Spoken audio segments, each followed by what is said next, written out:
হচ্ছে সোমবার। 63 দিন পরের বারটি কি হবে? ঠিক আছে, এই অঙ্কের ক্ষেত্রে কি করা হয়, 63কে আমাকে 7 দিয়ে ভাগ করতে হবে। 7 এক সপ্তাহ মানে 7 দিন, 7 9 63, এখানে ভাগশেষ হয়ে যাচ্ছে 0, রিমাইন্ডার এখানে 0। তাহলে কি করা হবে, সোমবারের সাথে যোগ করতে হয় নিয়ম অনুযায়ী। সোমবার প্লাস 0 সমান সোমবার, তো এটা সোমবার হবে। একবার দেখিয়ে দিই। আচ্ছা, তোমাদেরকে দেখিয়ে দিচ্ছি। যদি আজকে 25 তারিখ হয়, মানে এটা সোমবার হচ্ছে, যদি ধরলাম 25 তারিখ, এবার 25 তারিখের পরে আমি 63 দিনের পরের বারটা ক্যালকুলেশন করব। আজকে সোমবার, তো এখানে আছে 26 27 28 29 30 31, 6 দিন। এরপরে নিয়ে নিচ্ছি আমি 30 দিন, 36 36, আর নেব 26।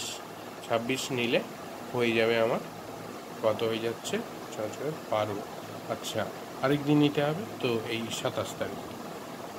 তো আরেকবার যোগ করে নিচ্ছি, 1 2 3 4 26 27 28 29 30 31, 6 দিন। 6 দিন আর 30 দিন 36 36, আর হচ্ছে যদি 67 দিন নিই, তো 63 দিনের পরে হবে, তো 27 দিন যদি ধরি এখানে, তো এই যে সোমবারই পড়ছে। ঠিক আছে,